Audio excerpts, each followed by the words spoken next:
സമീപമാസങ്ങളിൽ Russian തലസ്ഥാനമായ Moscow ലക്ഷ്യമാക്കി Ukraine നടത്തിയ ഏറ്റവും വലിയ ഡ്രോൺ ആക്രമണത്തിന് തൊട്ടുപിന്നാലെ യുക്രൈനിലുടനീളം ശക്തമായ തിരിച്ചടിയുമായി റഷ്യ രംഗത്തെത്തിയിരിക്കുകയാണ്. ഇരു രാജ്യങ്ങളും തമ്മിലുള്ള വ്യോമാക്രമണങ്ങൾ പുതിയൊരു ഘട്ടത്തിലേക്ക് കടന്നിരിക്കുന്നു എന്നതിന്റെ വ്യക്തമായ സൂചനകളാണ് കഴിഞ്ഞ ദിവസങ്ങളിൽ പുറത്തുവന്ന റിപ്പോർട്ടുകൾ നൽകുന്നത്. യുക്രൈനിന്റെ വിവിധ ഭാഗങ്ങളിലേക്ക് റഷ്യ വലിയ തോതിലുള്ള മിസൈൽ ഡ്രോൺ ആക്രമണങ്ങളാണ് അഴിച്ചുവിട്ടിരിക്കുന്നത്.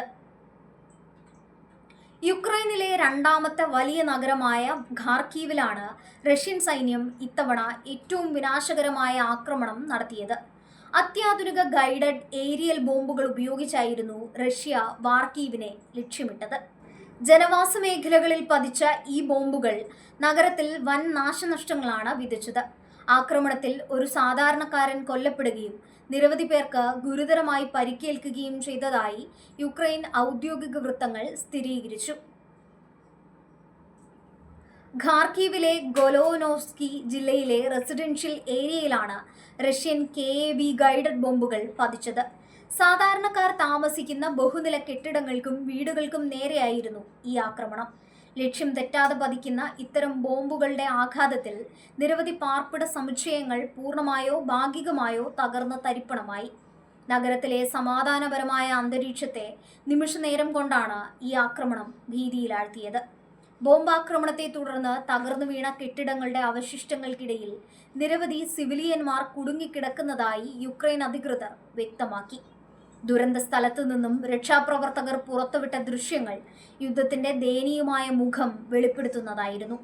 തകർന്നടിഞ്ഞ കെട്ടിടങ്ങൾക്കിടയിൽ നിന്നും പുകയുയരുന്നതും ജീവനോടെ അവശേഷിക്കുന്നവരെ കണ്ടെത്താൻ രക്ഷാപ്രവർത്തകർ ജീവൻ പണയപ്പെടുത്തി ശ്രമിക്കുന്നതും ദൃശ്യങ്ങളിൽ വ്യക്തമാണ്. കോൺക്രീറ്റ് പാളികൾക്കും തകർന്ന ഇരുമ്പ് കമ്പികൾക്കും അടിയിൽ കുടുങ്ങിപ്പോയ ഇരകളെ ഓരോരുത്തരായി പുറത്തെടുക്കുന്ന ദൃശ്യങ്ങൾ അന്താരാഷ്ട്ര മാധ്യമങ്ങളിലടക്കം വലിയ ശ്രദ്ധ നേടിയിട്ടുണ്ട്. പരിക്കേറ്റവരെ ഉടൻ തന്നെ സമീപത്തെ ആശുപത്രികളിലേക്ക് മാറ്റി. കെട്ടിടാവശിഷ്ടങ്ങൾക്കിടയിൽ ഇനിയും ആളുകൾ കുടുങ്ങിക്കിടക്കുന്നുണ്ടോ എന്ന് കണ്ടെത്താനുള്ള തീവ്ര ശ്രമത്തിലാണ് അടിയന്തര രക്ഷാസേനാംഗങ്ങൾ. മരണസംഖ്യ ഇനിയും ഉയർന്നേക്കാമെന്നാണ് പ്രദേശത്തു നിന്നുള്ള സൂചനകൾ. റഷ്യയുടെ ഈ പെട്ടെന്നുള്ളതും ക്രൂരവുമായ വ്യോമാക്രമണം കേവലം ഒരു സാധാരണ നീക്കമല്ല, മറിച്ച് മോസ്കോയ്ക്ക് നേരെ യുക്രൈൻ നടത്തിയ അപ്രതീക്ഷിത ആക്രമണത്തിനുള്ള പ്രതികാരമായാണ് വിലയിരുത്തപ്പെടുന്നത്. റഷ്യൻ തലസ്ഥാന നഗരിയെ നടുക്കിക്കൊണ്ട് കഴിഞ്ഞ ദിവസങ്ങളിൽ യുക്രൈൻ വലിയ രീതിയിലുള്ള ഡ്രോൺ വ്യൂഹത്തെയാണ് മോസ്കോയിലേക്ക് അയച്ചത്.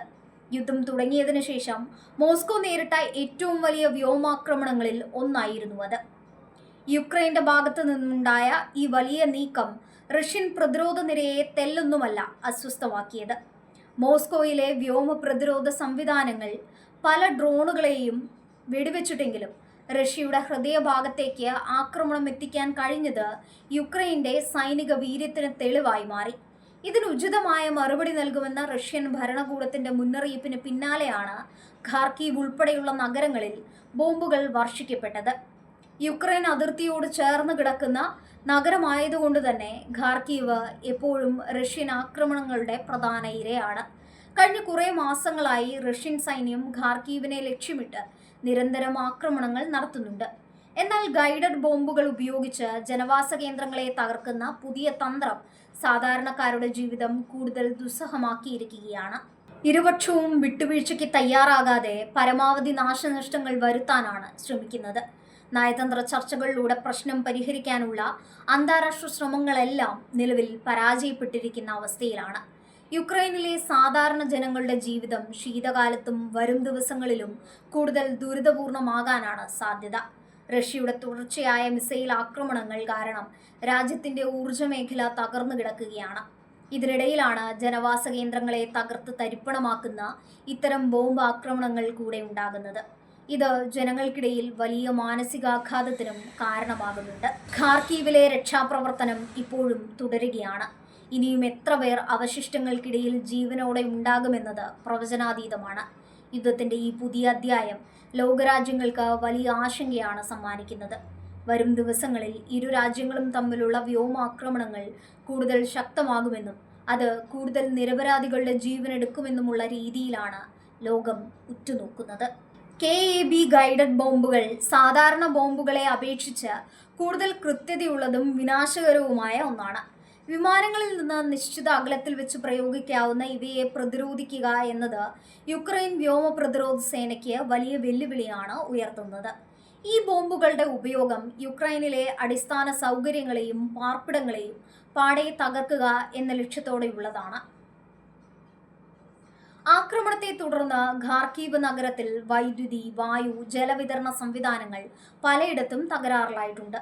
തകർന്ന കെട്ടിടങ്ങളിൽ നിന്ന് പടർന്ന് തീയണയ്ക്കാൻ ഫയർഫോഴ്സ് യൂണിറ്റുകൾ മണിക്കൂറുകളോളം പണിപ്പെടേണ്ടി വന്നു. യുദ്ധത്തിന്റെ ഭീകരത നേരിട്ട് അനുഭവിച്ചറിഞ്ഞ ഇവിടുത്തെ ജനങ്ങൾ വീണ്ടും അഭയകേന്ദ്രങ്ങളിലേക്ക് മാറാൻ നിർബന്ധിതരായിരിക്കുകയാണ്. ഈ പുതിയ ആക്രമണ പരമ്പരയോട് യുക്രൈൻ പ്രസിഡന്റ് വ്ളോഡിമിർ സെലൻസ്കി ശക്തമായ ഭാഷയിലാണ് പ്രതികരിച്ചത്. റഷ്യയുടെ ഈ ഭീകരതയ്ക്ക് മുന്നിൽ യുക്രൈൻ കീഴടങ്ങില്ലെന്ന് അദ്ദേഹം വ്യക്തമാക്കി. പാശ്ചാത്യ രാജ്യങ്ങൾ കൂടുതൽ അത്യാധുനിക വ്യോമ പ്രതിരോധ സംവിധാനങ്ങൾ യുക്രൈന് നൽകണമെന്നും എങ്കിൽ മാത്രമേ ഇത്തരം ഗൈഡഡ് ബോംബുകളിൽ നിന്ന് തങ്ങളുടെ പൗരന്മാരെ സംരക്ഷിക്കാൻ സാധിക്കുമെന്നും അദ്ദേഹം അന്താരാഷ്ട്ര സമൂഹത്തോട് അഭ്യർത്ഥിച്ചു. അതേസമയം തങ്ങൾ സിവിലിയന്മാരെ ലക്ഷ്യം വെക്കുന്നില്ലെന്നും സൈനിക താവളങ്ങളും യുക്രൈന്റെ യുദ്ധശേഷി വർദ്ധിപ്പിക്കുന്ന കേന്ദ്രങ്ങളുമാണ് തങ്ങളുടെ ലക്ഷ്യമെന്നുമാണ് റഷ്യൻ പ്രതിരോധ മന്ത്രാലയം എപ്പോഴും അവകാശപ്പെടുന്നത്.